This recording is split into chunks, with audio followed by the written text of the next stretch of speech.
नमस्कार मेरे प्रिय श्रोताओं। आज मैं आप सबको डॉक्टर डी.एस. शुक्ला द्वारा लिखी एक कहानी चुहलबाजी में रोग निदान सुनाने जा रही हूँ। दोस्तों, यदि आपको मेरा वाचन पसंद आता हो तो प्लीज़ मेरे इस चैनल को सब्सक्राइब कर लीजिएगा और मेरी कहानियों को लाइक और शेयर भी।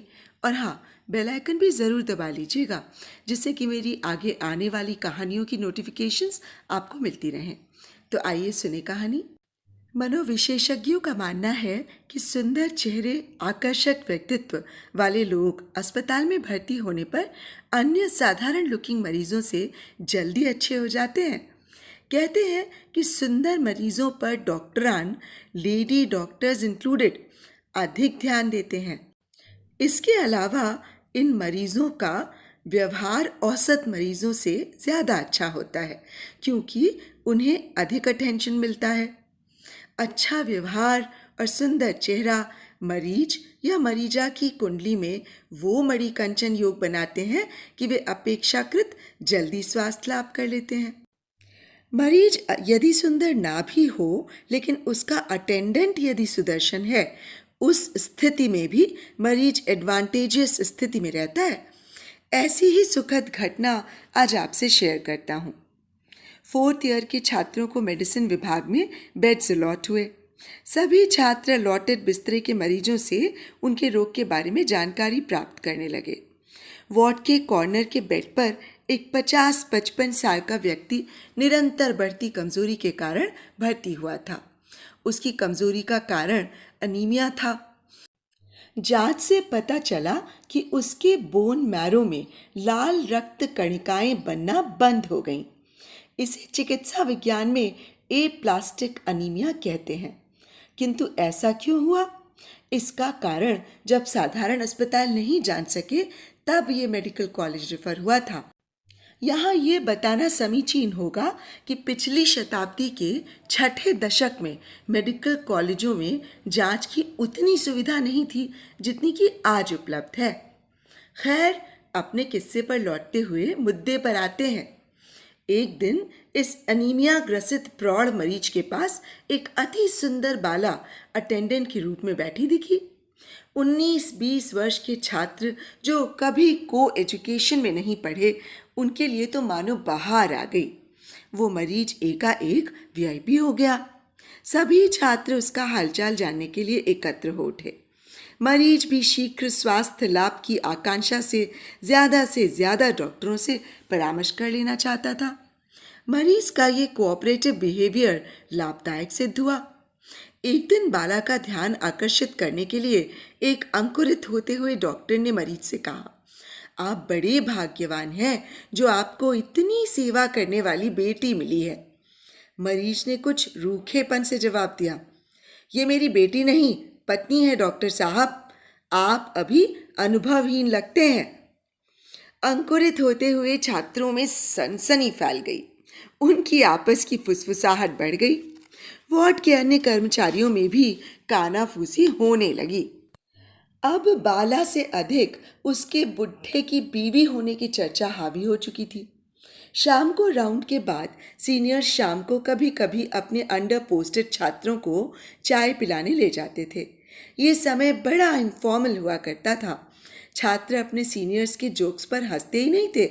कभी कभार हौले से कोई मजाक या अस्पताल की सनसनीखेज खबर सुनाकर सीनियर्स को खुश भी कर देते थे। ऐसे लड़कों को हर महीने होने वाले वार्ड लीविंग वाइवा में कुछ भी न बताने पर भी पास कर दिया जाता था। अतः सभी अपने सीनियर को खुश करने का प्रयास करते रहते थे।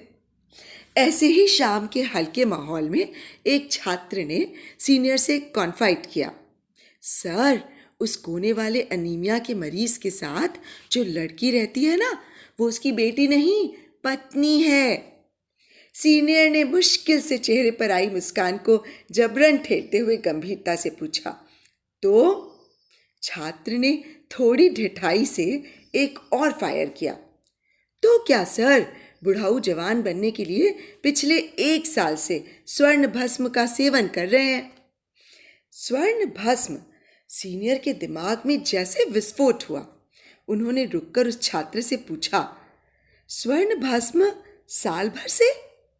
जी सर, भस्म के ऊपर उसका असर हुआ कि नहीं, ये तो उसने नहीं बताया। अबे क्या बात है, सीनियर खुश होते हुए बोले। चलो आज तुम लोगों को चाय के साथ नाश्ता भी कराता हूँ। मेरी एमडी यानी कि मेडिसिन की पोस्ट ग्रेजुएट डिग्री पक्की हो गई। सीनियर को इतना प्रसन्न देख छात्रों ने समझ लिया कि इस बार नालायक से नालायक भी वार्ड लीविंग वाइवा में अच्छे नंबरों से पास हो जाएंगे। पर हर बैच में कुछ पढ़ीज भी होते हैं जो व्यर्थ के काउंटर क्वेश्चन करके तफरी में बाधक होते हैं। ऐसे ही एक बोर छात्र ने पूछ लिया, सर मरीज के स्वर्ण भस्म खाने से ऐसा क्या हो गया? सभी ने उसे क्षोभ से घूरा, किंतु सर इस प्रश्न से उत्साहित हो गए। उन्होंने कॉरिडोर में ही क्लास शुरू कर दी। उन्होंने बताया, मरीज को ए प्लास्टिक अनीमिया है, ये तो हम जानते थे, किंतु ए प्लास्टिक अनीमिया का कारण पकड़ में नहीं आ रहा था। मगर तुम लोगों ने बदमाशी में ही इस स्वर्ण भस्म के बारे में पता कर लिया। स्वर्ण की अति अल्प मात्रा पुरुष के वीर्य में मौजूद होती है।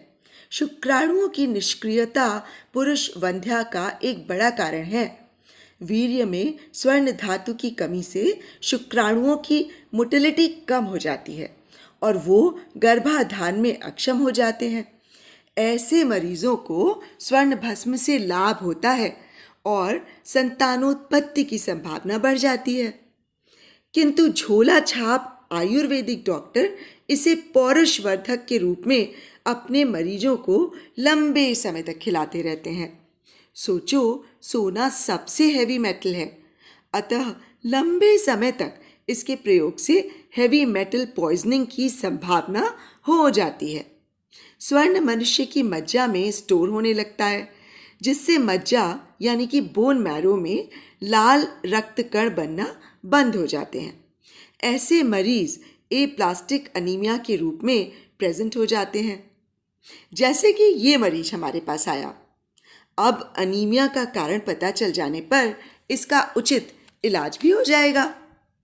फिर सीनियर जैसे अपने फाइनल एग्जाम को देखते आत्मालाप करते हुए बोले, अरे बड़े बड़े प्रोफेसर्स जब इस कठिन केस को सॉल्व नहीं कर सके, तब एक senior resident chronic metal toxicity of gold diagnose करे तो उसे एमडी तो मिलनी ही है।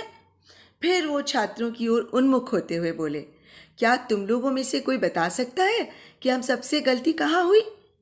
सब बगले झांकने लगे। सर, हम सब ने उसकी सुंदर बीवी को कम उम्र की वजह से बिना पूछे ही मरीज की बेटी मान लिया। यदि फैमिली हिस्ट्री कायदे से ली गई होती तो कम उम्र की पत्नी के बुजुर्ग पति की ओजवर्धक मेडिसिन लेने की संभावना पर भी ख्याल जाता।